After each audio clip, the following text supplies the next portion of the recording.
And no one's here. So rude. I thought someone was waiting. Oh, yep. Microphone's working. That's something. Hair looks shitty. Roots are growing in. Pretty good. Pretty good start. Oh no, something huge and terrible hasn't happened, has it? I mean, you know, still. Dun, dun, dun. Okay, from the trending topics I'm seeing, I don't think anything huge is happening in the world. Stop you lazy fuckers from coming. Could be my internet connection. It's not what I want it to be, though, because then I'd have to fix it.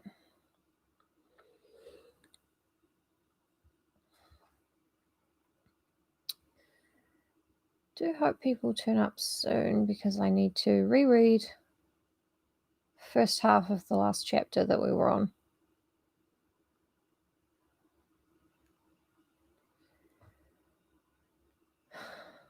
Is it just not giving people alerts for threads that they've kind of subscribed to?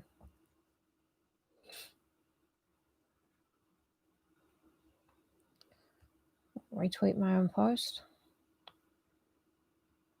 Not a problem.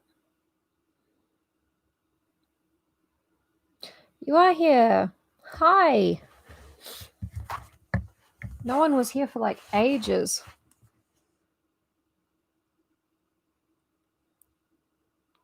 Don't you have food, my love? So time got away from me because I was playing Graveyard Keeper. And by the time I realized that it was time to get ready for this, it was like 6 o'clock. So I ran around getting ready and such.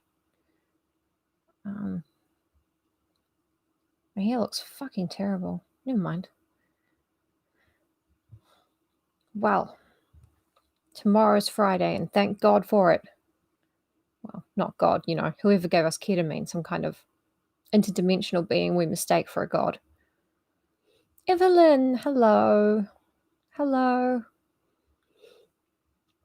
My hair looks shitty, but yes, they're attached by magnets, which means they're attached all wonky and are only good enough for YouTube.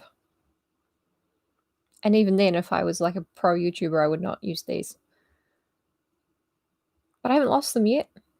They seem to be a bit lighter than the magnetic ones that I did lost.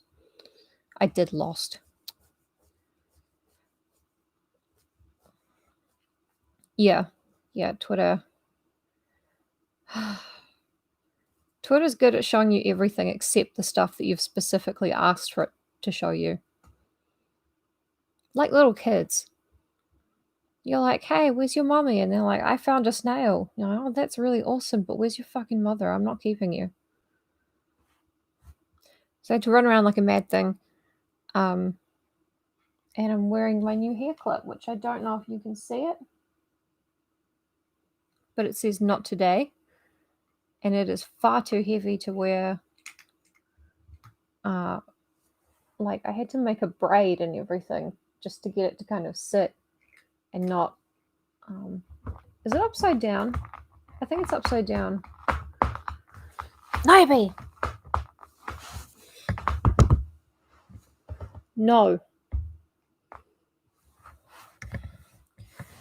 It is upside down. Well, you know what? That is how today's been going. Just not today. Not today. Oh, okay. Oh. Maybe I should have a... I'll draw a little picture on a piece of cardboard to have as a waiting screen, like go live, and then have that on there for 5 minutes. It's upside down. Motherfucker. Anyway. You have food, Nobi. You have heaps. How far through are we? Not very far. I'm going to start again from chapter 6 because we only got 4 pages into it before Flora came and sat on me, and then I couldn't actually read the words because of the way she was sitting. I had to hold the book further away from me, and it was straining my brain. But bottle check. Ginger beer, no sugar, naturally, but it is also kombucha in some way. Tastes like there's sugar in it. It's really nice, actually. Plus, it's in a beer bottle, which makes me feel like I'm drinking a beer, which is nice. I haven't done that in a while.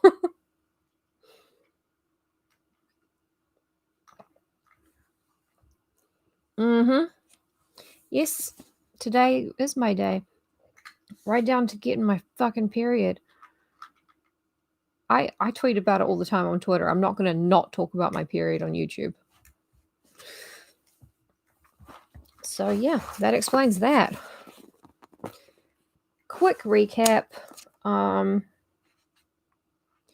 Lucy Snow, we all know who she is by now. She went to work for an older lady who promised to give her some shit in her will, but the lady died that night. And then she was like, Lucy, she was like, well, fuck it. I'm leaving. I'm going to London.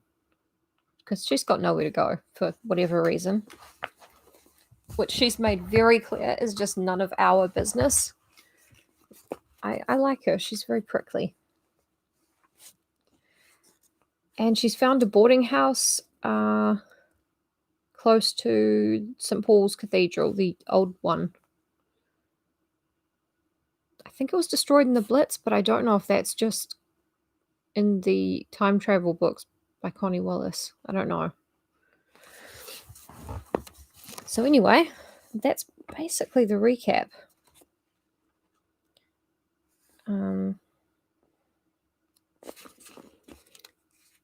Oh, yep, I see where we've gotten up to. Okay.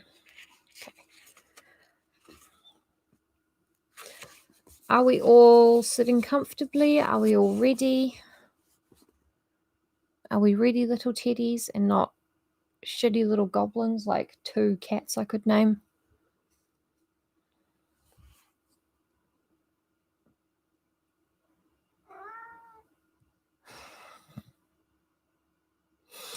I don't know if you guys heard that. Outside?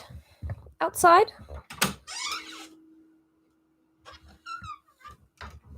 God damn it. Ready. Okay. Villette, Chapter 6, London. God damn it. Motherfucker.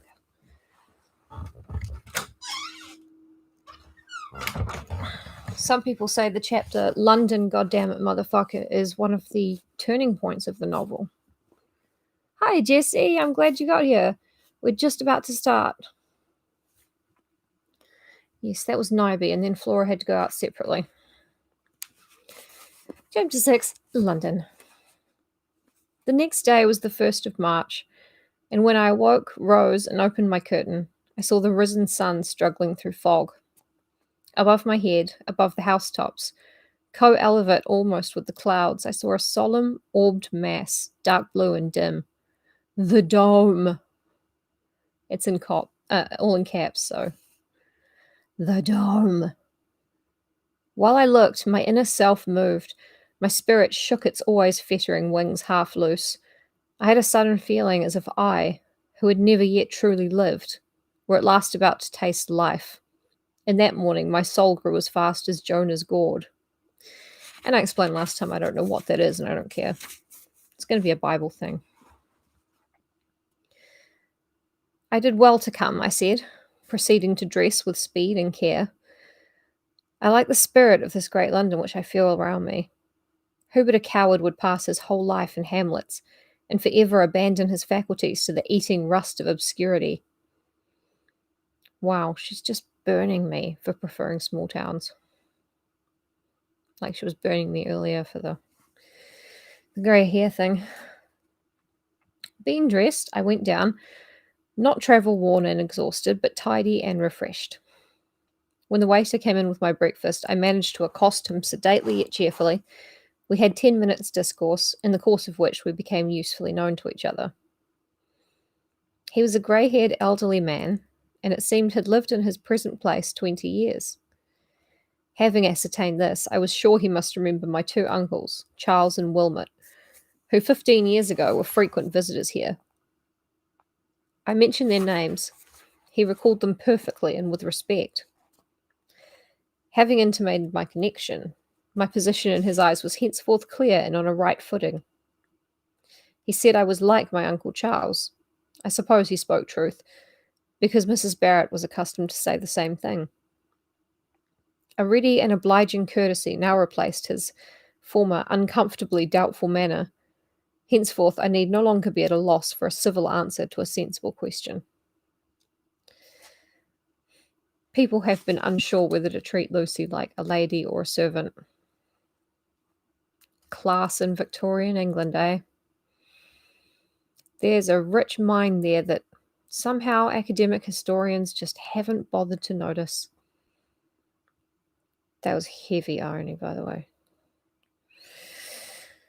The street on which my little sitting room window looked was narrow, perfectly quiet, and not dirty.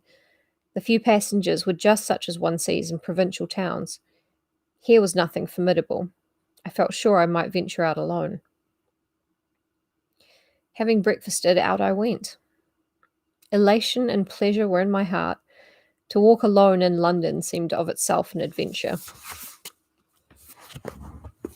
Presently I found myself in Paternoster Row. Classic ground, this. I entered a bookseller's shop kept by one Jones. I bought a little book, a piece of extravagance I could ill afford, but I thought I would one day give or send it to Mrs. Barrett. Mr. Jones, a dried-in man of business, stood behind his desk. He seemed one of the greatest, and I one of the happiest of beings. I mean, this is really just great seeing her happy, you know? I mean, she's going to be happy for the rest of the book. Oh, wait, no. Prodigious. Prodigious was the amount of life I lived that morning. Finding myself before St. Paul's, I went in. I mounted to the dome. I saw thence London, with its river and its bridges and its churches. I saw antique Westminster and the green Temple Gardens with sun upon them, and a glad blue sky of early spring above, and between them and it, not too dense a cloud of haze. Descending, I went wandering whither chance might lead, in a still ecstasy of freedom and enjoyment, and I got, I know not how, I got into the heart of city life. I saw and felt London at last. I got into the Strand, I went up Cornhill, I mixed with the life passing along, I dared the perils of crossings. To do this, and to do it utterly alone, gave me perhaps an irrational but a real pleasure. Since those days I have seen the West End, the parks, the fine squares, but I love the city far better. The city seems so much more in earnest. Its business, its rush, its roar are such serious things, sights and sounds. The city is getting its living. The West End is enjoying its pleasure. At the West End you may be amused, but in the city you are deeply excited. Faint at last and hungry, it was years since I had felt such healthy hunger, I returned about 2 o'clock to my dark, old, and quiet inn. I dined on 2 dishes, a plain joint and vegetables. Both seemed excellent. How much better than the small, dainty messes Miss Marchmont's cook used to send up to my kind, dead mistress and me, and to the discussion of which we could not bring half an appetite between us. Delightfully tired, I lay down on 3 chairs for an hour. The room did not boast a sofa. I slept, then I woke and thought for 2 hours. I always laugh at that sentence because, I don't know, just going to sit and think for 2 hours. God, I wish someone would invent prestige television, such as The Sopranos. And that's all she's thinking for about, for 2 hours exactly. My state of mind, and all accompanying circumstances, were just now such as most to favour the adoption of a new, resolute, and daring, perhaps desperate, line of action. I had nothing to lose. Unutterable loathing of a desolate existence past forbade return. If I failed in what I now designed to undertake, who save myself would suffer? If I died far away from home, I was going to say, but I had no home, from England, then, who would weep? I might suffer. I was inured to suffering. Death itself had not, I thought, those terrors for me which it has for the softly reared. I had ere this looked on the thought of death with a quiet eye.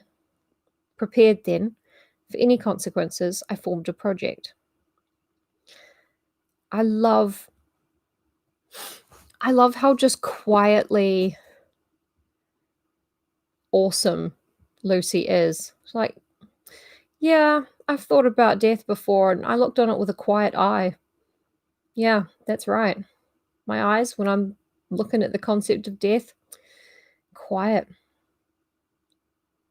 No one's ever seen anything so badass in a book. That same evening, I obtained from my friend the waiter information respecting the sailing of vessels for a certain continental port, Boue Marine, which, as I said before, I think just means mud marina. Josh too. Hey, I'm just rereading that bit that I was reading yesterday when Flora interrupted me, so you've heard all of this. Now she's getting on the boat. Or trying to. Respecting the sailing of vessels for Boue Marine. No time, I found, was to be lost. That very night I must take my berth. I might indeed have waited till the morning before going on board, but would not run the risk of being too late. Better take your berth at once, ma'am, counselled the waiter. I agreed with him, and having discharged my bill and acknowledged my friend's services at a rate which I now know was princely, and which in his eyes must have seemed absurd, and indeed, while pocketing the cash, he smiled a faint smile which intimated his opinion of the donor's savoir-faire, he proceeded to call a coach. To the driver he also recommended me, giving at the same time an injunction about taking me, I think, to the wharf, and not leaving me to the watermen, which that functionary promised to observe, but failed in keeping his promise. On the contrary, he offered me up as an oblation, served me as a dripping roast, making me a light in the midst of a throng of watermen. And like I said yesterday, the river used to be just another street for taxis, but these taxis were just boats. Pretty crazy. This was an uncomfortable crisis. It was a dark night. The coachman instantly drove off as soon as he had got his fare.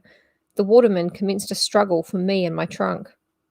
Their oaths I hear at this moment. They shook my philosophy more than did the night, or the isolation, or the strangeness of the scene.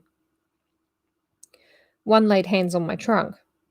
I looked on and waited quietly, but when another laid hands on me, I spoke up, shook off his touch, stepped at once into a boat, desired austerely that the trunk should be placed beside me, just there, which was instantly done, for the owner of the boat I had chosen became now an ally.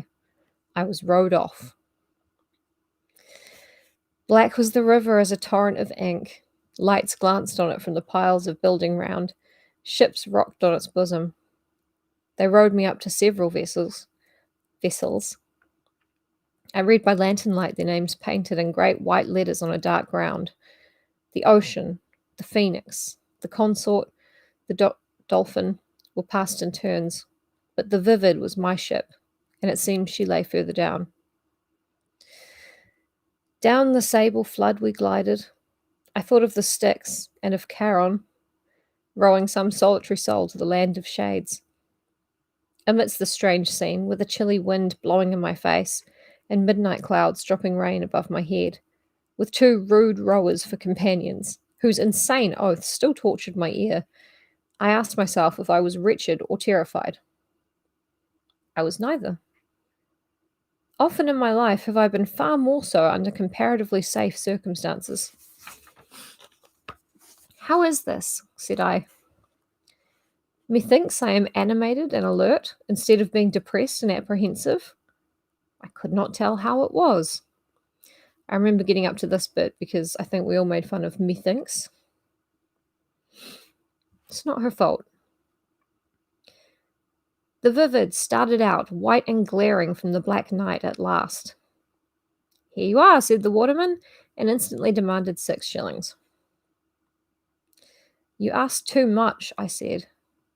He drew off from the vessel and swore he would not embark me till I paid it. A young man, the steward, as I found afterwards, was looking over the ship's side. He grinned a smile in anticipation of the coming contest. To disappoint him, I paid the money. 3 times that afternoon I had given crowns where I should have given shillings, but I consoled myself with the reflection, it is the price of experience. I love Lucy paying way too much just so that some guy would not enjoy her haggling. Just like, no, fuck you. This is my life. It's not something that you can watch. Like you could watch prestige television, such as Mad Men or The Sopranos, or even Breaking Bad, which isn't invented yet. Oh my, how I wish someone would invent prestige television. As it was the original title of Villette, but it was kind of long. The stewardess. Oh, no. They've cheated you, said the steward exultantly when I got on board. I answered phlegmatically that I knew it and went below. Yeah, I know. A stout, handsome, and showy woman was in the ladies' cabin. I asked to be shown my berth. She looked hard at me, muttered something about its being unusual for passengers to come on board at that hour, and seemed disposed to be less than civil. What a face she had!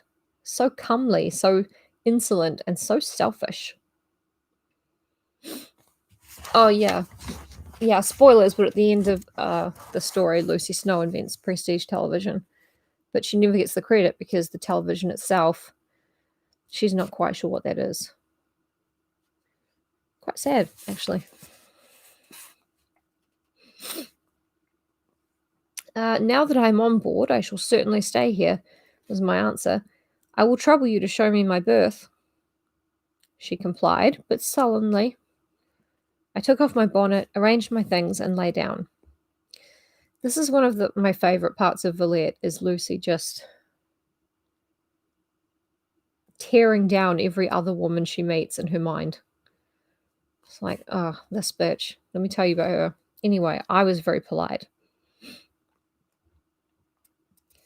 Some difficulties had been passed through. A sort of victory was won. My homeless, anchorless, unsupported mind had again leisure for a brief repose. Till the Vivid arrived in harbour, no further action would be required of me. But then, I could not look forward. Harassed, exhausted, I lay in a half trance. The stewardess talked all night. Not to me, but to the young steward, her son, and her very picture. He passed in and out of the cabin continually. They disputed, they quarrelled, they made it up again 20 times in the course of the night. She professed to be writing a letter home, she said, to her father. She read passages of it aloud, heeding me no more than a stock. Perhaps she believed me asleep. Several of these passages appeared to comprise family secrets, and bore special reference to one Charlotte, a younger sister who, from the bearing of the epistle, seemed to be on the brink of perpetrating a romantic and imprudent match. Loud was the protest of this elder lady against the distasteful union. The dutiful son laughed his mother's correspondence to scorn. She defended it and raved at him. They were a strange pair. She might be 39 or 40. That's so old. And was buxom and blooming as a girl of 20. Hard, loud, vain, and vulgar. Her mind and body alike seemed brazen and imperishable. I should think from her childhood she must have lived in public stations, and in her youth might very likely have been a barmaid. Oh, Lucy. Meow. Towards morning, her discourse ran on a new theme, the Watsons. And this stuff is new now. We're into new territory. A certain expected family party of passengers, known to her it appeared, and by her much esteemed on account of the handsome profit realized in their fees. She said it was as good as a little fortune to her whenever this family crossed. At dawn, all were astir, and by sunrise the passengers came on board. Boisterous was the welcome given by the stewardess to the Watsons, and great was the bustle made in their honour. They were 4 in number, 2 males and 2 females. Besides them, there was but one other passenger, a young lady, whom a gentlemanly, though languid-looking man escorted. The two groups offered a marked contrast. The Watsons were doubtless rich people, for they had the confidence of conscious wealth in their bearing. The women, youthful both of them, and one perfectly handsome as far as physical beauty went, were dressed richly, gaily, and absurdly out of character for the circumstances. Oh, she's so mean. I love it. I mean, they were young, so I guess they were kind of... Well, one of them was pretty. Yeah, also their clothes look like shit. Oh, Lucy. Their bonnets with bright flowers, their velvet cloaks and silk dresses seemed better suited for park or promenade than for a damp packet deck. The men were of low stature, plain, fat, and vulgar. The oldest, plainest, greasiest, broadest, I soon found was the husband. The bridegroom, I suppose, for she was very young, of the beautiful girl. Deep was my amazement at this discovery, and deeper still when I perceived that instead of being desperately wretched in such a union, she was gay even to giddiness. Her laughter, I reflected, must be the mere frenzy of despair. I'm gonna Oh, she is on one.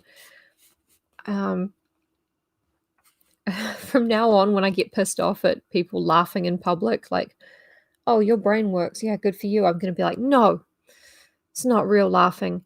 It's the mere frenzy of despair. Oh, Charlotte.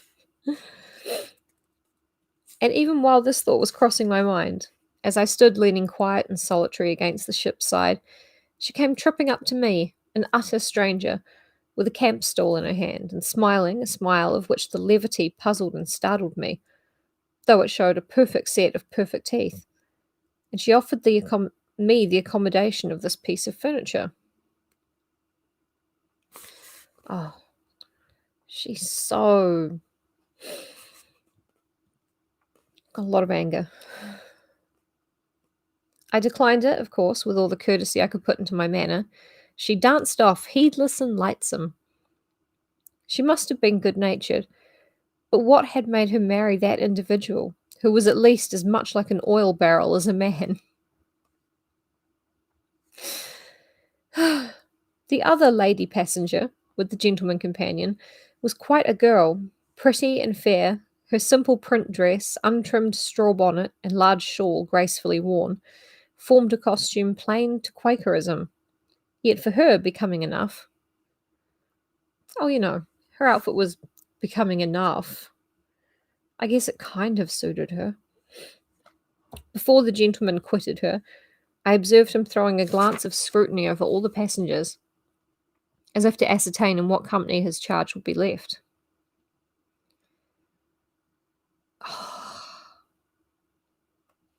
Oh, that would be amazing.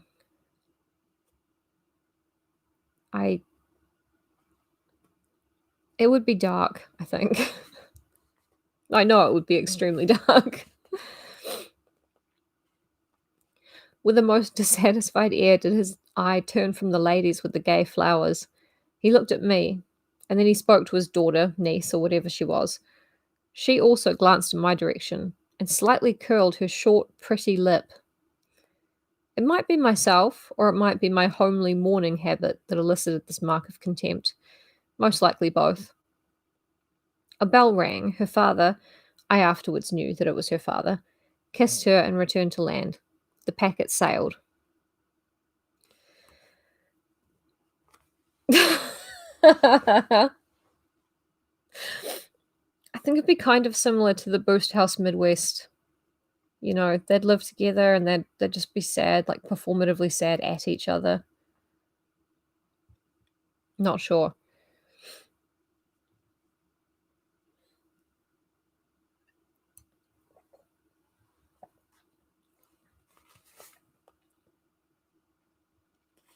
I believe.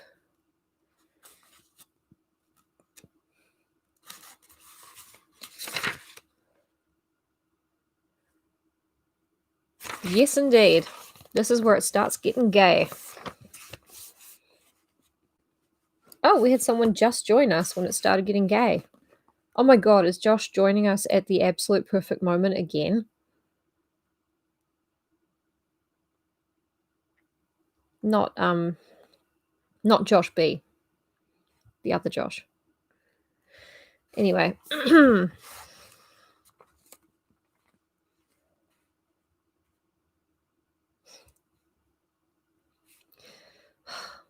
Just love making lesbians happy. They're such wonderful beings. Foreigners say it is only English girls who can thus be trusted to travel alone. Oh, Josh A is gay. Yeah. So he probably did turn up at the right moment.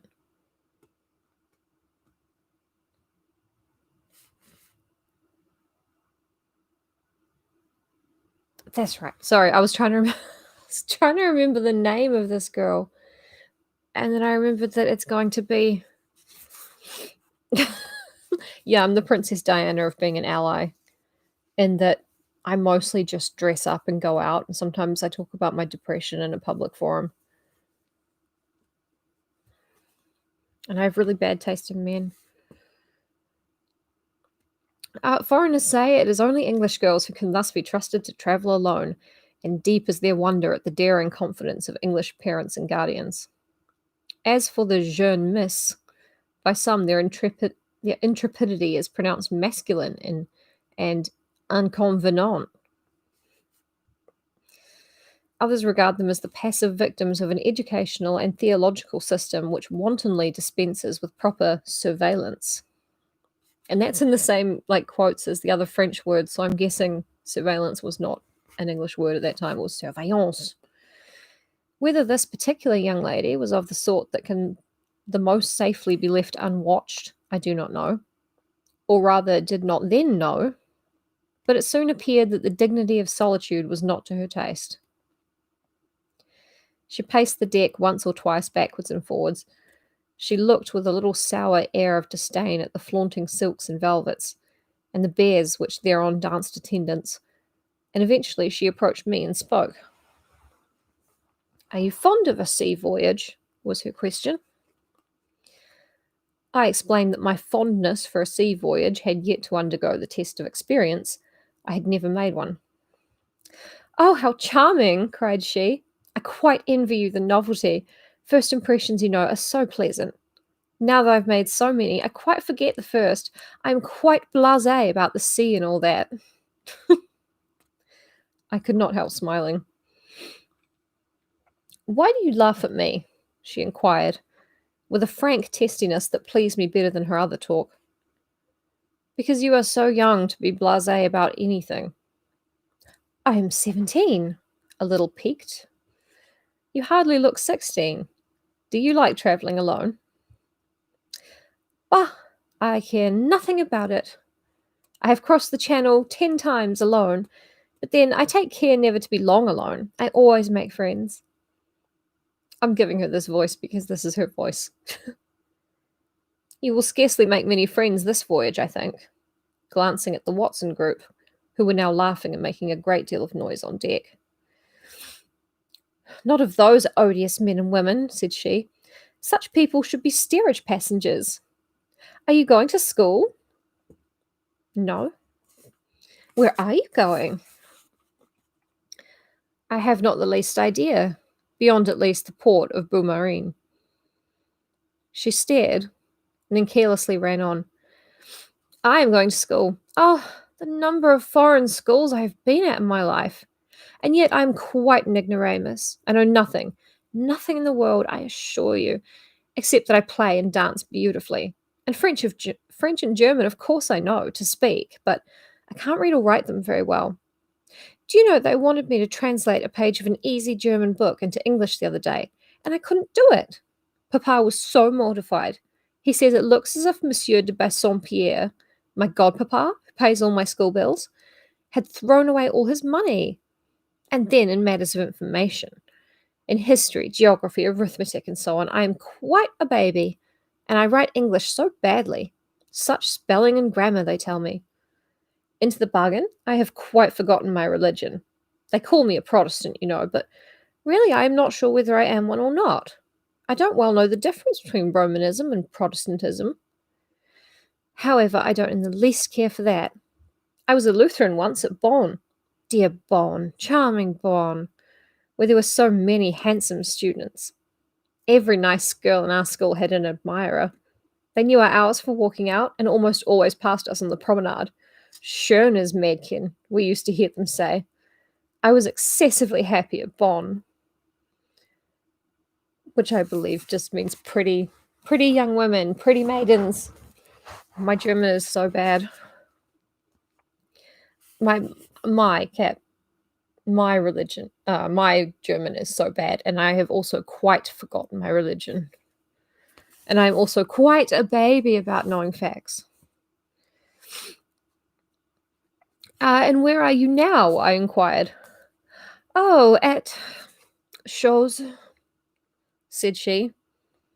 It's the word for like thingamabob, a thing in French. Now, Miss Ginevra Fanshawe, such was this young person's name, only substituted this word shows in temporary oblivion of the real name.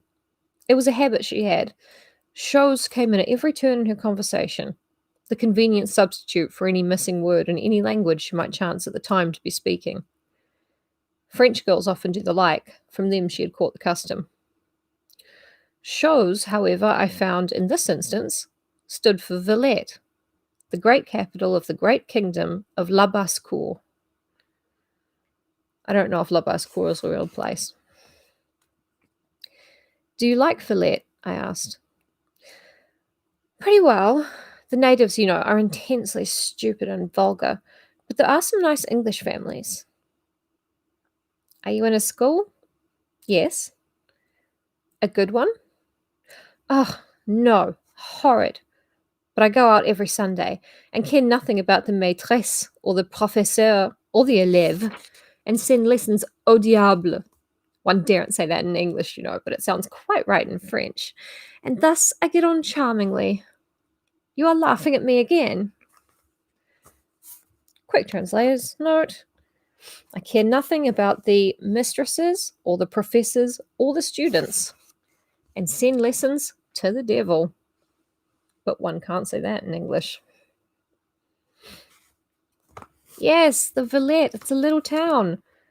Also, the word Villette means little town, I guess. Ville with an et at the end. You are laughing at me again. No, I am only smiling at my own thoughts. What are they? And without waiting for an answer, now do tell me where we're going. Where you are going. Where fate may lead me. My business is to earn a living where I can find it. To earn? In consternation. Are you poor then? As poor as Job. And after a pause, oh, how unpleasant. But I know what it is to be poor. They are poor enough at home, Papa and Mamma and all of them. Papa is called Captain Fanshawe. He is an officer on half pay, but well descended, and some of our connections are great enough. But my uncle and godpapa de Bassompierre, who lives in France, is the only one that helps us. He educates us girls. I have 5 sisters and 3 brothers. By and by we are to marry. Rather elderly gentlemen, I suppose, with cash. Papa and Mamma manage that. My sister Augusta is married now to a man much older looking than Papa. Augusta is very beautiful. Not in my style, but dark. Her husband, Mr. Davies, had the yellow fever in India, and he is still the colour of a guinea. But then he is rich, and Augusta has her carriage and establishment, and we all think she has done perfectly well. Now this is better than earning a living, as you say. By the way, are you clever? That's Ginevra Fanshawe. No, not at all. You can play, sing, speak 3 or 4 languages? By no means. Still, I think you are clever. A pause and a yawn. Shall you be seasick? Shall you? Oh, immensely. As soon as ever we get in sight of the sea, I begin indeed to feel it already. I shall go below, and won't I order about that odious stewardess? Heureusement je sais faire aller mon monde. And down she went.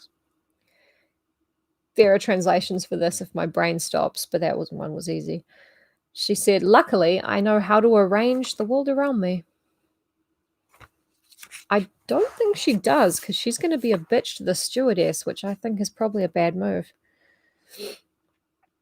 It was not long before the other passengers followed her. Throughout the afternoon, I remained on deck alone. When I recall the tranquil and even happy mood in which I passed those hours, and remember at the same time the position in which I was placed, its hazardous, some would have said its hopeless character, I feel that as stone walls do not a prison make, nor iron bars a cage, so peril, loneliness, and uncertain future are not oppressive evils, so long as the frame is healthy and the faculties are employed, so long especially as liberty lends us her wings, and hope guides us by her star. This one's got a wee footnote, so we're going to find out what poem that's from, because I am quite an ignoramus about poetry. I love Ginevra Fanshawe. She's such a fucking moron. From Richard Lovelace's To Althea from Prison, 1649. Huh. Au diable. One mustn't say it in English, though, but in French it sounds quite right. It's great. It's so great. I was not sick till long after we passed Margate, and deep was the pleasure I drank in with the sea breeze. Divine the delight I drew from the heaving channel waves, from the seabirds on their ridges, from the white sails on their dark distance, from the quiet yet beclouded sky overhanging all. In my reverie, methought I saw the continent of Europe, like a wide dreamland far away.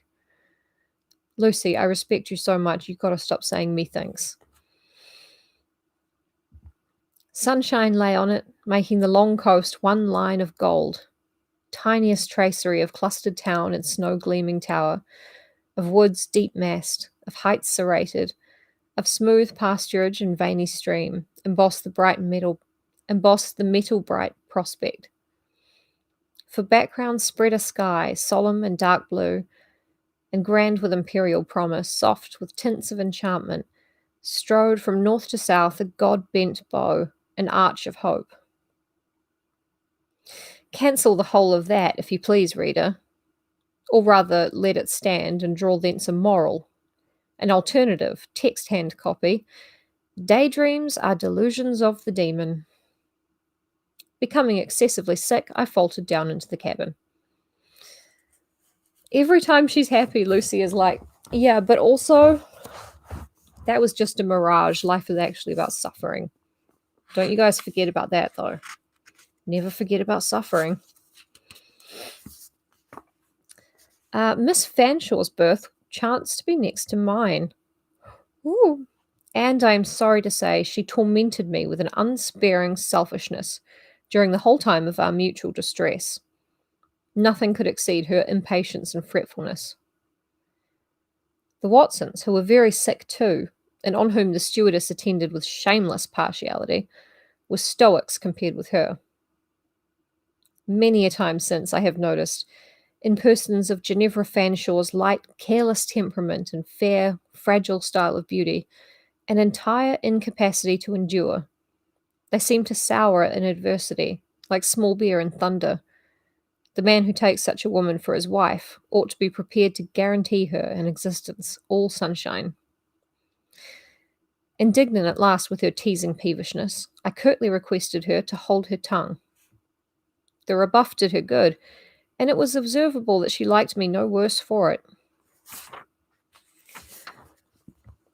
I think Ginevra Fanshawe... No, I'm not going to share my thoughts about that. You guys will just discover some things along the way.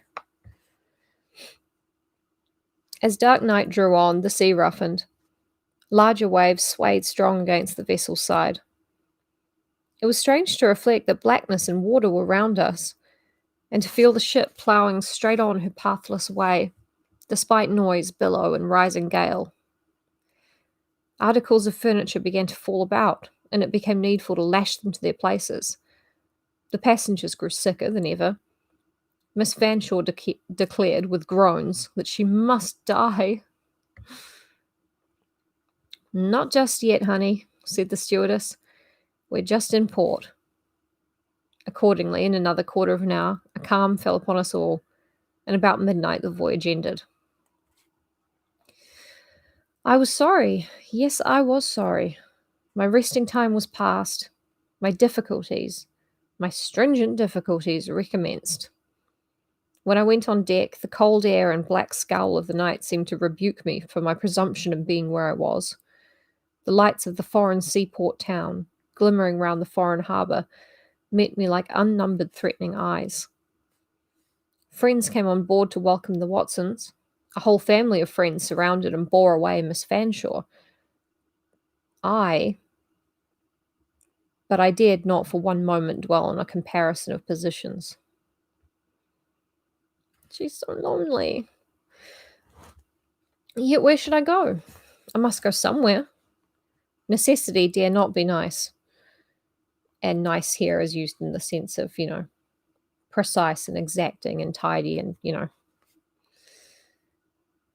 As I gave the stewardess her fee, and she seemed surprised at receiving a coin of more value than, from such a quarter, her coarse calculations had probably reckoned on, I said, "Be kind enough to direct me to some quiet, respectable inn where I can go for the night." She not only gave me the required direction, but called a commissionaire and bid him take charge of me and not my trunk, for that was gone to the custom house. I followed this man along a rudely paved street, lit now by a fitful gleam of moonlight. He brought me to the inn. I offered him 6pence, which he refused to take. Supposing it not enough, I changed it for a shilling, but this also he declined, speaking rather sharply in a language to me unknown. A waiter, coming forward into the lamp-lit inn passage, reminded me in broken English that my money was foreign money, not current here. I gave him a sovereign to change. This little matter settled, I asked for a bedroom. Supper I could not take. I was still seasick and unnerved, and trembling all over. How deeply glad I was when the door of a very small chamber at length closed on me and my exhaustion. Again I might rest. Though the cloud of doubt would be as thick tomorrow as ever, the necessity for exertion more urgent, the peril or destitution nearer, the conflict for existence more severe. Just a little ray of sunshine, isn't she? Oh, that's right. I was going to take my afternoon pills. Huh. What an idiot. Now, that took about an hour. So, I think... Yeah, I think I'm going to save the next chapter for tomorrow night. Tomorrow night? Tomorrow night's Friday. Since we have been in it for over an hour. Unless you guys really, really want me to read another chapter. So it's completely up to you. The next chapter's quite short.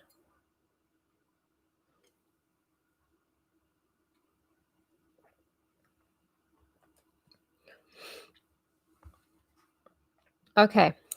The Iron Giant has been on in a room where I was, but I was doing something. I was reading or something. And I felt like it was also an emotions one. I know, I did almost fall asleep last night. Flora was sitting on me and I was so like blink, blink. But yeah, the Iron Giant, no thank you. I saw some emotions and I didn't like them. Okay, chapter 7. Is it because I don't feel like getting up and getting ready for bed and tomorrow? We don't know. It's not my psychology that's in question here. Villette, chapter 7. Villette. I awoke next morning with courage revived and spirits refreshed. Physical debility no longer enervated my judgment. My mind felt prompt and clear. Just as I finished dressing, a tap came to the door. I said, "Come in," expecting the chambermaid, whereas a rough man walked in and said, "Give me your keys, miss." "Why?" I asked. "Give," said he impatiently, and as he half snatched them from my hand, he added, "All right, have your trunk soon." She's written out the accent, it's funny. I don't even know what it's supposed to be. Fortunately, it did turn out all right. He was from the custom house. Where to go to get some breakfast, I could not tell, but I proceeded, not without hesitation, to descend. I now observed what I had not noticed in my extreme weariness last night, viz., that this inn was, in fact, a large hotel, and as I slowly descended the broad staircase, halting on each step, for I was in wonderfully little haste to get down, I gazed at the high ceiling above me, at the painted walls around, at the wide windows which filled the house with light, at the veined marble I trod, for the steps were all of marble, though uncarpeted and not very clean.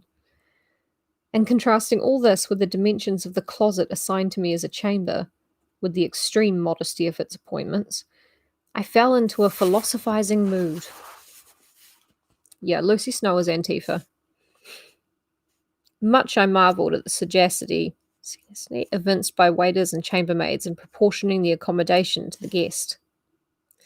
How could inn servants and ship stewardesses everywhere tell at a glance that I, for instance, was an individual of no social significance and little burdened by cash? They did know it, evidently. I saw quite well that they all, in a moment's calculation, estimated me at about the same fractional value. The fact seemed to me curious and pregnant. I would not disguise from myself what it indicated, yet managed to keep up my spirits pretty well under its pressure. Having at last landed in a great hall full of skylight glare, I made my way somehow to what proved to be the coffee room. It cannot be denied that on entering this room I trembled somewhat, felt uncertain, solitary, wretched, wished to heaven I knew whether I was doing right or wrong, felt conviction it was the last, but could not help myself. Acting in the spirit and with the calm of a fatalist, I sat down at a small table, to which a waiter presently brought me some breakfast, and I partook of that meal in a frame of mind not greatly calculated to favour digestion. There were many other people breakfasting at other tables in the room. I should have felt rather more happy if amongst them all I could have seen any women. However, there was not one. All present were men. But nobody seemed to think I was doing anything strange. One or two gentlemen glanced at me occasionally, but none stared obtrusively. I suppose if there was anything eccentric in the business, they accounted for it by this word, Anglaise. She's English. The English. They are betrayers, no offence. Breakfast over, I must again move. In what direction? Go to Villette, said an inward voice, prompted doubtless by the recollection of this slight sentence, uttered carelessly and at random by Miss Fanshawe, as she bid me good-bye. I wish you would come to Madame Beck's. She has some marmots whom you might look after. She wants an English gouvernante, or was wanting one 2 months ago. Oh, she's such a Daria. Oh my god. Yes. It's like, society, it's actually bullshit. See, this is like gay right from the get-go. They're all chatting and getting mad at each other and throwing up together. And then Ginevra's like, well, I wish you'd come to Villette. That would be so rad. My headmistress has monkeys. You could hang out with them if you wanted. And Lucy's like, well, I don't know where to go, but I guess I'll go to Villette. I mean, just for no reason, just because of the monkeys or whatever.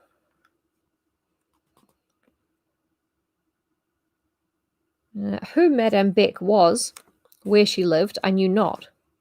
I had asked, but the question passed unheard. Miss Fanshawe, hurried away by her friends, left it unanswered. I presumed Villette to be her residence. To Villette I would go.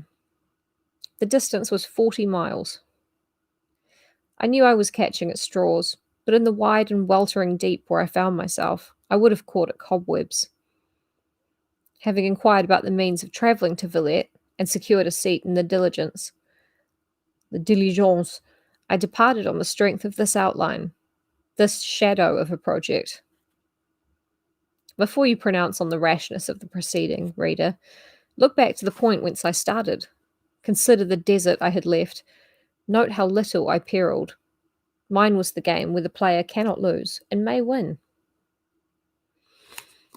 Of an artistic temperament I deny that I am, yet I must possess something of the artist's faculty of making the most of present pleasure. That is to say, when it is of the kind to my taste. I enjoyed that day, though we travelled slowly, though it was cold, though it rained. You could say she's only happy when it rains. But you wouldn't. Somewhat bare, flat, and treeless was the route along which our journey lay, and slimy canals crept like half-torpid green snakes beside the road, and formal pollard windows edged level fields, tilled like kitchen garden beds. The sky, too, was monotonously grey. The atmosphere was stagnant and humid. Yet amidst all these deadening influences, my fancy budded fresh and my heart basked in sunshine. These feelings, however, were well kept in check by the secret but ceaseless consciousness of anxiety lying in wait on enjoyment, like a tiger crouched in a jungle. The breathing of that beast of prey was in my ear always. His fierce heart panted close against mine. He never stirred in his lair, but I felt him. I knew he waited only for sundown to bound ravenous from his ambush. Charlotte Bronte, telling us about anxiety. It's like there aren't a billion years between us after all, but we're all human beings, even though some of us know about underwear and like the fridge and stuff. I mean, I'm not a world famous writer, but I know what a giraffe is, so I think we're on about the same level. I had hoped we might reach Villette ere night set in, and that thus I might escape the deeper embarrassment which obscurity seems to throw around a first arrival at an unknown bourne. But what with our slow progress and long stoppages, what with a thick fog and small, dense rain, darkness that might almost be felt had settled on the city by the time we gained its suburbs. I know we passed through a gate where soldiers were stationed. So much I could see by lamplight, and then, having left behind us the miry chaussee, we rattled over a pavement of strangely rough and flinty surface. At a bureau, the diligence stopped, and the passengers alighted. My first business was to get my trunk, a small matter enough, but important to me. Understanding that it was best not to be importunate or over-eager about luggage, but to wait and watch quietly the delivery of other boxes till I saw my own, and then promptly claim and secure it, I stood apart, my eye fixed on that part of the vehicle in which I had seen my little portmanteau safely stowed, and upon which piles of additional bags and boxes were now heaped. One by one I saw these removed, lowered, and seized on. I was sure mine ought to be by this time visible. It was not. I had tied on the direction card with a piece of green ribbon that I might know it at a glance. Not a fringe or fragment of green was perceptible. Every package was removed, every tin case and brown paper parcel. The oilcloth cover was lifted. I saw with distinct vision that not an umbrella, cloak, cane, hat box, or bandbox remained. And my portmanteau, with my few clothes and the little pocketbook enclasping the remnant of my £15, where were they? God, it's such a nightmare getting your luggage lost. I ask this question now, but I could not ask it then. I could say nothing whatever, not possessing a phrase of speaking French. And it was French, and French only. The whole world seemed now gabbling around me. What should I do? Approaching the conductor, I just laid my hand on his arm, pointed to a trunk, and then to the diligence roof, and tried to express a question with my eyes. He misunderstood me, seized the trunk indicated, and was about to hoist it onto the vehicle. Portmanteau! Let that alone, will you? Said a voice in good English. Then, in correction, Qu'est-ce que vous faites donc? Cette malle est à moi. What are you doing? That luggage is mine, said the man. But I had heard the fatherland accents. They rejoiced my heart, and I turned. We don't call our countries the fatherland anymore, but she couldn't have known that. It was olden time. Sir, said I, appealing to the stranger, without in my distress noticing what he was like, I cannot speak French. May I entreat you to ask this man what he has done with my trunk? My portmanteau. Pour moi? Portmanteau? Mon portmanteau? Silver plate? Without discriminating for the moment what sort of face it was to which my eyes were raised and on which they were fixed, I felt in its expression half surprise at my appeal and half doubt of the wisdom of interference. Me guys. Do ask him. I would do as much for you, said I. I don't know whether he smiled, but he said in a gentlemanly tone, that is to say, a tone not hard nor terrifying, what sort of trunk was yours?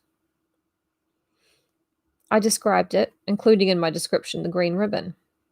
And forthwith he took the conductor under hand, and I felt, through all the storm of French which followed, that he raked him fore and aft. Presently he returned to me. The fellow avers that he was overloaded, and confesses that he removed your trunk after you saw it put on, and has left it behind at Boumarine with other parcels. He has promised, however, to forward it tomorrow. The day after, therefore, you will find it safe at this bureau. Thank you, said I, but my heart sank. Meantime, what should I do? Perhaps this English gentleman saw the failure of courage in my face. He inquired kindly, Have you any friends in this city? No, and I don't know where to go.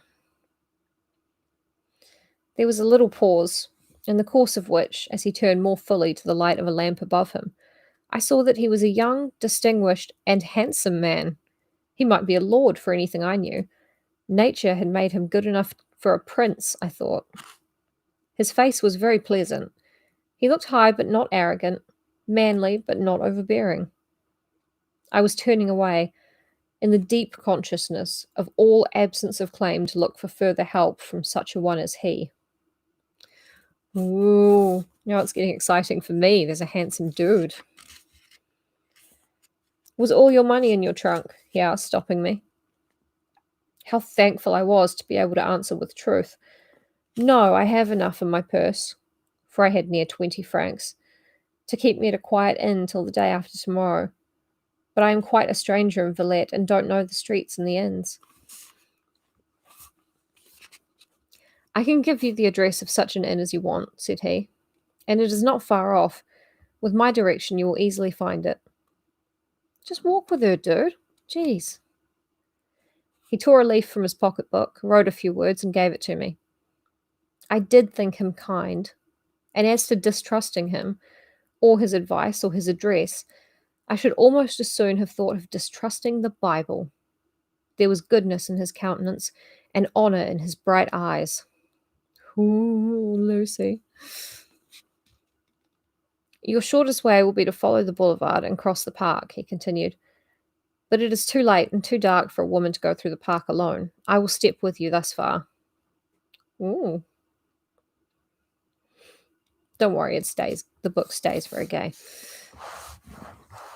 He moved on, and I followed him through the darkness and the small, soaking rain. The boulevard was all deserted, its path miry, the water dripping from the trees. The park was black as midnight. In the double gloom of trees and fog, I could not see my guide. I could only follow his tread. Not the least fear had I. I believe I would have followed that frank tread through continual night to the world's end. Now, said he, when the park was traversed, you will go along this broad street till you come to steps. 2 lamps will show you where they are. These steps you will descend, a narrower street lies below. Following that, at the bottom you will find your inn. They speak English there, so your difficulties are now pretty well over. Good night. Good night, sir, said I. Accept my sincerest thanks. And we parted. He's such a dick for not accompanying her the rest of the way. Is that you, Flora?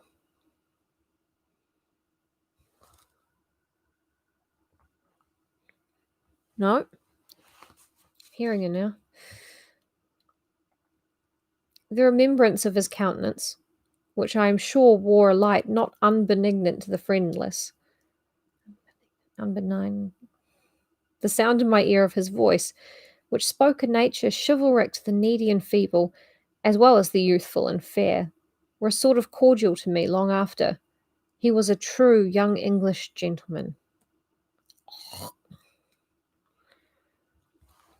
Yeah, I thought I heard her outside, but I can't see her eyes. If she was outside, her wanting to come in, her eyes would be very, very distinct out there. On I went, hurrying fast through a magnificent street and square, with the grandest houses round, and amidst them the huge outline of more than one overbearing pile, which might be palace or church, I could not tell. Just as I passed a portico, 2 mustachioed men came suddenly from behind the pillars. They were smoking cigars. Their dress implied pretensions to the rank of gentlemen, but, poor things, they were very plebeian in soul.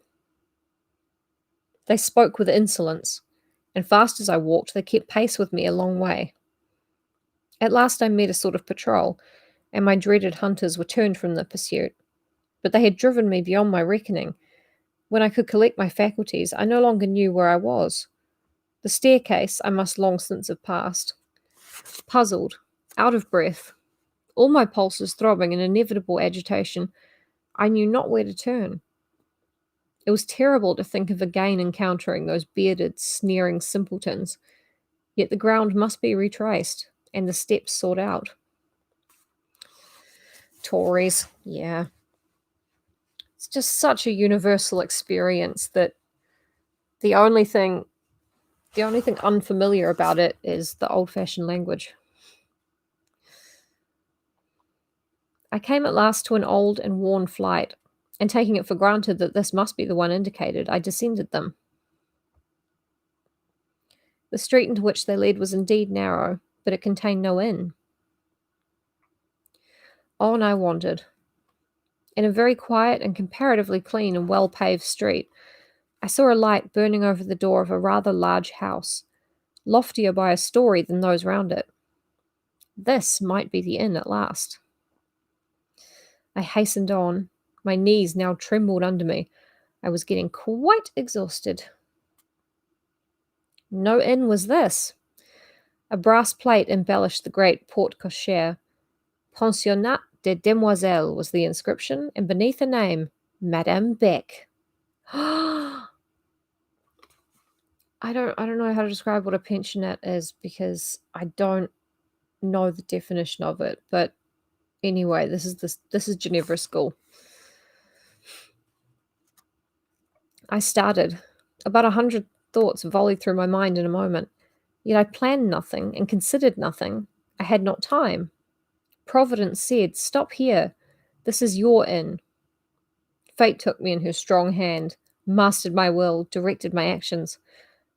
I rung the doorbell. I think Lucy Snow is also horny for fate. While I waited, I would not reflect. Oh la la. I was watching way too much of the Circle France, so I kept going, oh la la, oh la la la la, to like everything, and Evelyn kept going, looly looly looly loo. Am I doing it? It's just so cute. Looly looly loo. It was, love it. While I waited, I would not reflect. I fixedly looked at the street stones where the door lamp shone and counted them, and noted their shapes and the glitter of wet on their angles. I rang again. They opened at last. A bonne in a smart cap stood before me. Oh, looly, looly, loo. It's funny every time. May I see Madame Beck? I inquired. I believe if I had spoken French, she would not have admitted me. But as I spoke English, she concluded I was a foreign teacher come on business connected with the pensionnat. And even at that late hour, she let me in, without a word of reluctance or a moment of hesitation. The next moment, I sat in a cold, glittering salon, with porcelain stove unlit, and gilded ornaments and polished floor. A pendule on the mantelpiece struck 9 o'clock. Clock with a pendulum clock, grandfather clock, whatever. A small one. A quarter of an hour passed. How fast beat every pulse in my frame. How I turned cold and hot by turns. I sat with my eyes fixed on the door. A great white folding door with gilt mouldings. I watched to see a leaf move and open. All had been quiet. Not a mouse had stirred. The white doors were closed and motionless. "You are English?" said a voice at my elbow. This is how she writes it out. I almost bounded, so unexpected was the sound, so certain had I been of solitude.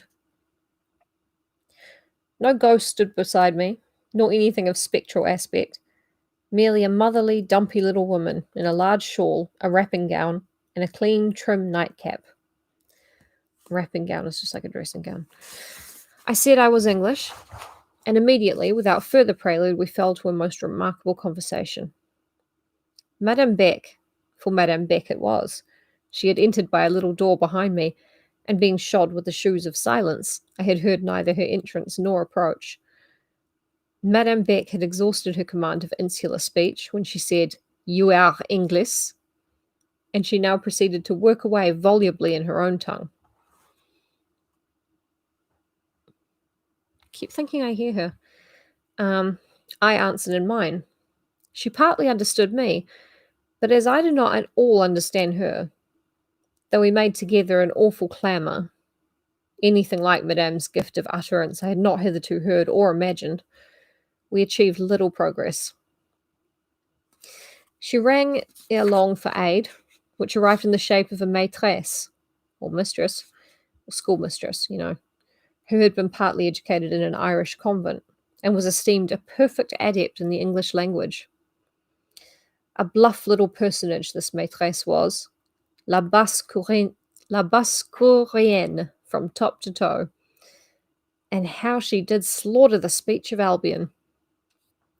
The Villette is in the county or district, whatever, of La Basse-Cour, which I don't know if that's a real place or not. La Basse-Courienne is a La Basse-Courian. I think they're probably the worst Star Wars aliens. However, I told her a plain tale which she translated. I told her how I had left my own country, intent on extending my knowledge and gaining my bread, how I was ready to turn my hand to any useful thing, provided it was not wrong or degrading, how I would be a child's nurse or a lady's maid, and would not refuse even housework adapted to my strength. Madame heard this, and questioning her countenance, I almost thought the tale won her ear. Il n'y a que les Anglais pour ces sortes d'entreprises, said she. Sont-elles donc intrépides, ces femmes-là? There's no one like English women for these sorts of things. They are very intrepid. I'm just going off the top of my head, though. She asked my name, my age. She sat and looked at me. Not pityingly, not with interest. Never a gleam of sympathy or a shade of compassion crossed her countenance during the interview. I felt she was not one to be led an inch by her feelings. Grave and considerate, she gazed, consulting her judgment and studying my narrative. A bell rang. Voilà pour la prière du soir, said she, and rose. It's time for evening prayers. Thank you. I am not in practice. Through her interpreter, she desired me to depart now and come back on the morrow, but this did not suit me. I could not bear to return to the perils of darkness in the street. With energy, yet with a collected and controlled manner, I said, addressing herself personally and not the maîtresse, "Be assured, madame, that by instantly securing my services, your interests will be served and not injured. You will find me one who will wish to give in her labour a full equivalent for her wages. And if you hire me, it will be better that I should stay here this night. Having no acquaintance in Villette, and not possessing the language of the country, how can I secure a lodging?"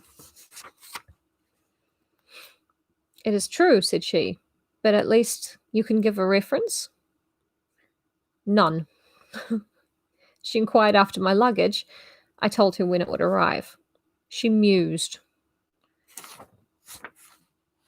Yeah, I didn't skip a page, it's fine. At that moment, a man's step was heard in the vestibule, hastily proceeding to the outer door.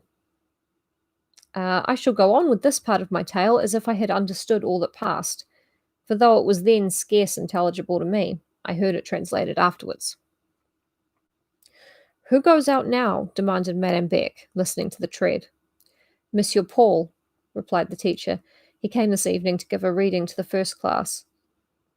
"The very man I should at this moment most wish to see. Call him." The teacher ran to the salon door, and Monsieur Paul was summoned.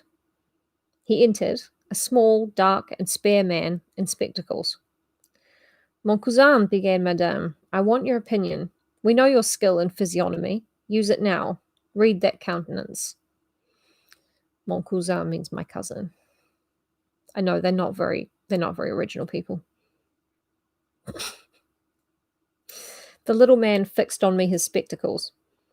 A resolute compression of the lips and gathering of the brow seemed to say that he meant to see through me, and that a veil would be no veil for him. She's even dunking on the guys. "I read it," he pronounced. "Et qu'en dites-vous?" "And what do you say?" "Mais bien des choses," was the oracular answer. "Lots of things." "Bad or good?" "Of each kind, without doubt," pursued the diviner. "May one trust her word?" "Are you negotiating a matter of importance?"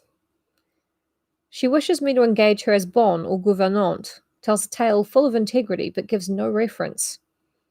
A bonne, more like a maid, a gouvernante, governess kind of thing. I do phrenology on her. Is she really English? Is her head perfectly round? She is a stranger? An Englishwoman, as one may see. She speaks French? Not a word. She understands it? No. One may then speak plainly in her presence. Doubtless. He gazed steadily. Do you need her services? I could do with them. You know I am disgusted with Madame Svini. Still he scrutinized. The judgment, when it at last came, was as indefinite as what had gone before it. Engage her. If good predominates in that nature, the action will bring its own reward. If evil, eh bien, ma cousine, ce sera toujours une bonne œuvre. And with a bow and a bonsoir, this vague arbiter of my destiny vanished. And Madame did engage me that very night. By God's blessing, I was spared the necessity of passing forth again into the lonesome, dreary, hostile street. Now, I'm actually going to have to look at...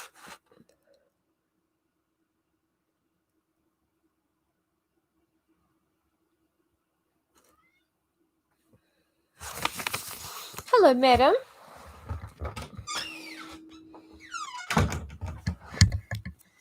I think vanished. Yeah, a puff of smoke would be very apt for this. Apt? Apropos? I don't know. Yeah, he sort of looked at her and he was like, you know what? If this bitch is a good lady, then that's great. You're going to get a lot of value out of her. And if she's evil, you'll still get good work. I think. I couldn't quite place that one. And I forgot how much French there is in Villette, so I'm sorry about that, you guys.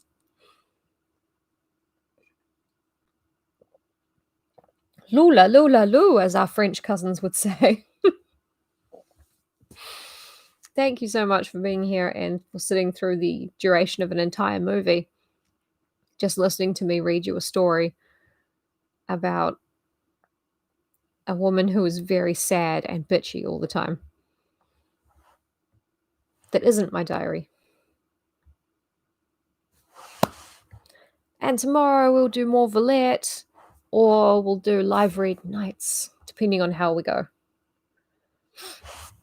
Thank you all so much. This is fun. Stay safe, look after each other, wash your hands, and I'm an angel. And I mustn't be vexed. Also, it's 1 week till my birthday. That's right. 1 week. I'm a little bit scared about this one. I'm worried I'm going to wake up right wing. Yes, it's not very well known, and it's awesome. It's so good.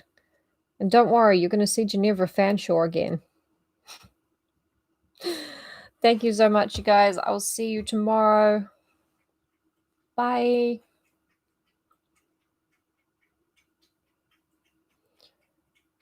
Oh, I'm worried I'll wake up right wing because I'm turning 35.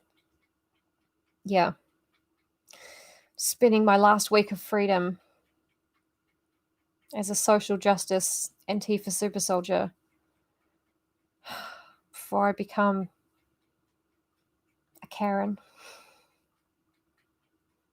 I want you to remember me like this. Okay. Bye, everyone. Good night. Go to bed.